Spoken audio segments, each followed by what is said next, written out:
কুয়ে নদীর জল বৃদ্ধি, আশঙ্কাজনক পরিস্থিতি ঠিবা অঞ্চলের 3 গ্রামে। টানা ভারী বর্ষণে ফের জলস্ফীতি কুয়ে নদীতে।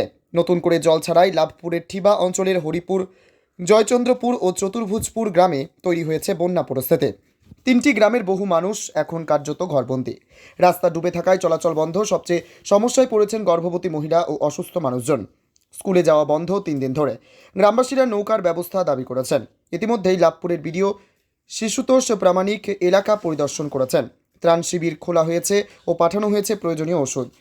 জেলা প্রশাসন পুরো পরিস্থিতির ওপর নজর রাখছে, তবে গ্রামবাসীদের দাবি দ্রুত আরও সক্রিয় ব্যবস্থা নেওয়া দরকার।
লবণ থাকলে হালকা ওই 7-8 গ্লাস মতো খাওয়া। আমাদের সব গ্রামে গ্রামে জল লেগে গিয়েছে, চারিধারে রাস্তাঘাট সব বন্ধ, নৌকা করি পাই নাই। তারপরে বেতন ফেলেছি দুনিয়ার, সব চাষিরা বেতনগুলো সব নষ্ট হয়ে গেল।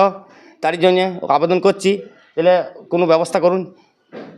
নদীতে তো জল ফের বাড়ছে। হ্যাঁ বাড়ছে, তাহলে তো আবার আমাদের নিয়ে ব্যবস্থা করতে হবে। তোমার সব ওটার ব্যবস্থা উঠে যাবে, বাড়িতে জল ঢুকলে সব এই পানাসবকে আসতে হবে। এখনই তো প্রায় পুরো গ্রাম থেকে গ্রাম বাইরে বাইরে সব জলবন্দি। হ্যাঁ জলবন্দি, দুঘর উঠে চলে এসেছে, পানাসবি যাচ্ছে। এখন কিভাবে পারাপার করছে? বারবার এখন সব বন্ধ। আর যদি বা যেছে সেই সালের কড়াই নিয়ে যাওয়া আসা করছি। সেটা তো ঝুঁকিপূর্ণ। হ্যাঁ এই মুহূর্তে শুধু নৌকার দাবি। হ্যাঁ নৌকা দাবি। এমনি গর্ভবতী মহিলা বা স্কুলে ছেলে খুব কষ্ট হয়েছে, অবশ্যই কষ্ট হয়েছে। স্কুল যাচ্ছে বন্ধ হয়ে গেছে সব। প্রশাসনের নজরদারি চালানো। হ্যাঁ চালান হচ্ছে, হ্যাঁ সব বলা হয়েছে। দেখতে আসছে। দেখতে আসছে। এই মুহূর্তে কি চাইছেন? এই নৌকা চাইছি আমরা, আর কোনো ব্যবস্থা করার জন্য আসতে বলছি। তারপরে ওই ব্রিজটা যেটা আধা হয়ে আছে ওটাকে করে দেওয়ার ব্যবস্থা করতে বলছি। আপনার নাম? বাসুদেব মণ্ডল। নদীতে জল বাড়ছে। হ্যাঁ নদীতে জল বাড়ছে এখনও বাড়ার খবর আছে। ক্যানাল থেকে জলও দেওয়া হয়েছে, সেইটুকু খবর আছে সেইটুকু। আর জল যদি এর থেকে বাড়ে তাহলে অত্যন্ত কষ্ট যে রাতে তখন আর ঘুম থাকে না, যে কার বাড়িতে জল ঢুকলো, কার বাড়ি পড়লো, কী হলো, এইগুলো নিয়ে তখন তদন্ত করে বেড়াইতে হয়। আর মানুষের তখন একটা হই হল্লা থেকে যায়।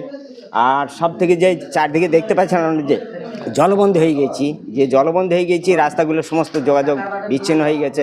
যার ফলে সব থেকে যে এই 30টি মৌজা, 2টো পঞ্চায়েতে 30টি মৌজার যে ক্ষতি, যে বিচন নষ্ট হয়ে গেল, এইটা হচ্ছে সব থেকে। এরপরে যে কোথা থেকে এনে, যদিও বন্যার পরে যে হয়তো চাষের এখনও অসময় হয়নি, কিন্তু বন্যার পরে যে আমরা চাষ করবো কি কিছু, সেটা উপায়টা কিছু থাকবে না। যদি ফের জল বাড়ে, বৃষ্টি যদি হয়, কতটা আতঙ্কে থাকবে না? আতঙ্ক চরমতম। এর থেকে যদি বড় বন্যা হয় তখন তো বাড়িতে জল ঢুকবে, তখন সেই বাড়ির লোকগুলোকে নিয়ে, যাদের বাড়িতে জল ঢুকবে তাদেরকে নিয়ে সামাল করে বেড়াইতে হয়। তখন কী করা যাবে? তখন এনে ত্রাণ শিবিরে আশ্রয় দিতে হয়, তাদের খাবার দাবারের ব্যবস্থা করতে হয়।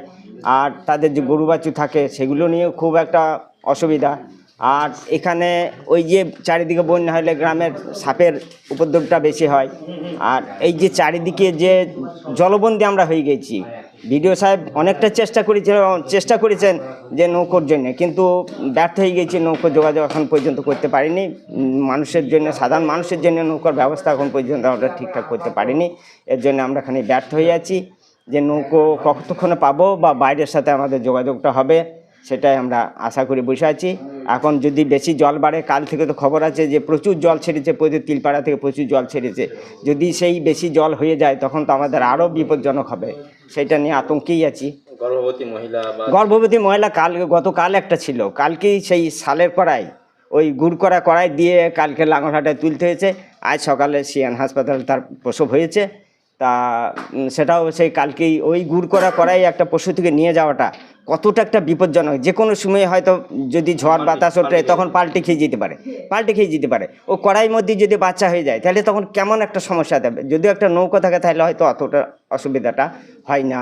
তা ছেলে মেয়েদের স্কুলে তো যদি ধরুন 10 দিন 15 দিন যদি বন্ধ হয়ে যায় তাহলে সেই মেকআপটা ছেলেমেয়েরা কীভাবে নেবে।